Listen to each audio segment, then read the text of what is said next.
بسم اللہ الرحمن الرحیم۔ فعل ماضی کا سلسلہ چل رہا تھا، اسی کو ہم آگے کنٹینیو کرتے ہیں۔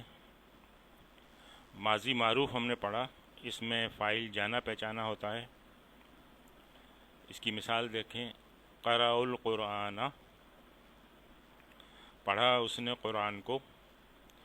اس میں فاعل ہوا پوشیدہ ہے، قرأ میں ہوا فاعل پوشیدہ ہے اور القرآن اس کا مفعول بہ ہے۔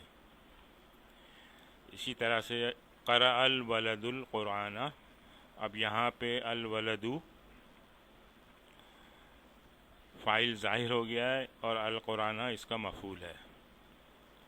پڑھا لڑکے نے قرآن کو، یہاں پہ فاعل جانا پہچانا ہے۔ اب ماضی مجہول میں فاعل نامعلوم ہوتا ہے اور مفعول کا ذکر ہوتا ہے، اور فعل ماضی مجہول کا ایک ہی وزن ہوتا ہے، فعیلا۔ یہ فعیلا کے وزن پہ آتا ہے، جیسے قوریا، اب اس کا ترجمہ ہوگا پڑھا گیا۔ اب اس میں یہ معلوم نہیں ہے کہ کس نے پڑھا ہے، پڑھا گیا۔ اچھا، اس میں نائب الفاعل کی ضمیر چھپی ہوئی ہے، یعنی وہ پڑھا گیا۔ اسی طرح سے قرئ القرآن، اب یہاں یہ نائب الفاعل جو ہے اس میں ظاہر ہو گیا ہے، پڑھا گیا قرآن کو، یعنی یہاں پہ دراصل یہ مفعول کا ذکر ہے۔ جیسے یہ دیکھیں قرآن اور اس کے ساتھ کو لگا ہوا ہے، تو یہ مفعول ہے جسے فعل مجہول کے ساتھ نائب الفاعل کا نام دے دیا گیا ہے۔ یہ نائب الفاعل یہاں پر قرآن ہے، اسی لیے اس کو حالت رفع میں لکھا جائے گا۔ فعیلا کے وزن پہ اس کی گردان بالکل جیسے ماضی معروف ہے اسی کی طرح ہوگی، صرف یہ حرکات وغیرہ اسی کے حساب سے ہوں گی۔ یہ دیکھیے، جیسے فتحہ، وہ کھولا گیا، اب اس کی گردان بالکل ویسی ہے، فتحہ، فتحہ، فتحو، فتحت، فتحتا، فتحنا، فتحتا، فتحتما، فتحتم، فتحتی، فتحتما، فتحتن، فتحتو اور فتحنا۔ اس کی مثالیں دیکھتے ہیں، حبس المجرمون، اب یہ حبسا فعل ماضی مجہول ہے اور المجرمون اس کا نائب الفاعل ہے۔ مجرموں کو قید کیا گیا، اب یہاں بھی دیکھیں کہ کس نے قید کیا اس کا علم نہیں ہے۔ اور مثالیں دیکھیے، فتح البابو، بالکل اسی انداز کی ہے۔ یہ فتحہ جو ہے فعل ماضی مجہول ہے اور البابو اس کا نائب الفاعل ہے۔ جتنی بھی مثالیں آگے آئیں گی وہ اسی پیٹرن کی ہیں۔ دروازہ کھولا گیا، نصر المظلوم، مظلوم مدد کیا گیا، شرب اللبن، دودھ پیا گیا، قتل السارق، چور قتل کیا گیا، متا دوربا، وہ کب مارا گیا۔ تو یہ دیکھیے آپ ان سب مثالوں میں یہ البابو، المظلوم، اللبن، السارق، اور اسی طرح سے یہ دوربا میں نائب الفاعل جو ہے وہ چھپا ہوا ہے، اور یہ سارے نائب الفاعل ہیں حالت رفع میں۔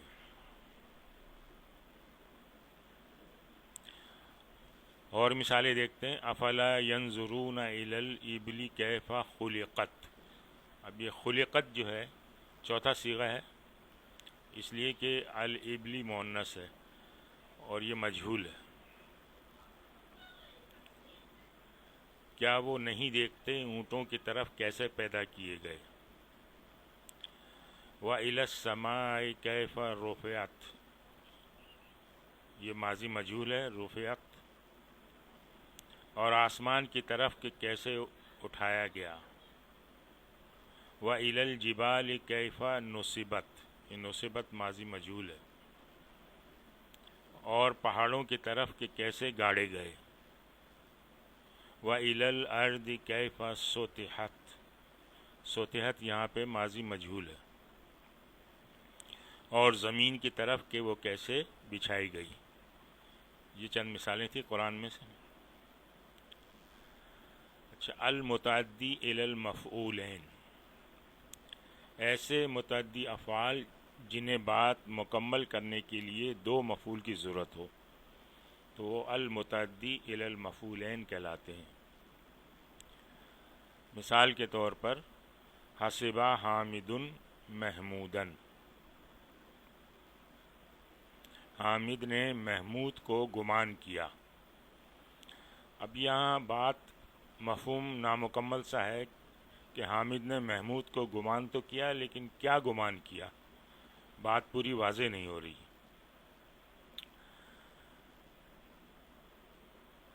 تو اب اس میں دوسرا مفعول بھی آ جائے گا، حسب حامد محمودن عالمن، گمان کیا حامد نے محمود کو عالم، یعنی حامد نے محمود کو عالم گمان کیا۔ اب یہاں بات جو ہے وہ مکمل ہو گئی ہے۔ تو یہاں یہ جو فعل ہے حسبہ متعدی فعل ہے، اور اس کو دو مفعول کی ضرورت پڑی ہے بات کو واضح کرنے کے لیے، ایک ہے محمودن اور دوسرا ہے عالمن۔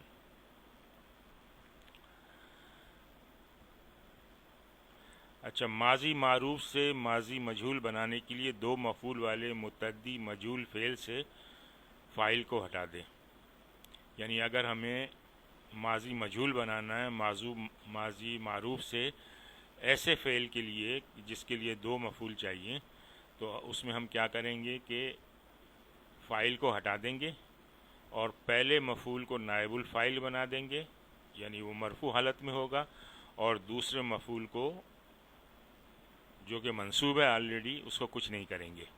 اب یہاں پہ دیکھیں، اگر اس کو ہم نے بنانا ہے مجہول حسیبہ کو، تو یہ حامدن کو ہم اس میں سے غائب کر دیں گے، اور محمودن جو ہے پہلا مفعول ہے اس کو فاعل بنا دیں گے اور دوسرے کو مفعول رہنے دیں گے۔ یہ بن جائے گا حسیبہ، کیونکہ یہ فعلہ کے وزن پہ ہے تو ماضی مجہول بن گیا اس کا حسیبہ کا۔ محمودن، یہ دیکھیے حامدن یہاں غائب ہو گیا اس میں، اور محمودن کو ہم نے حالت رفع میں لیا ہے محمودن، اور جو دوسرا مفعول تھا اس کو ویسے ہی رہنے دیا عالمن۔ گمان کیا گیا محمود عالم۔ آج ہم یہیں پہ اکتفا کرتے ہیں۔ سبحانک اللہم و بحمدک، نشہد ان لا الہ الا انت، نستغفرک و نتوب الیک۔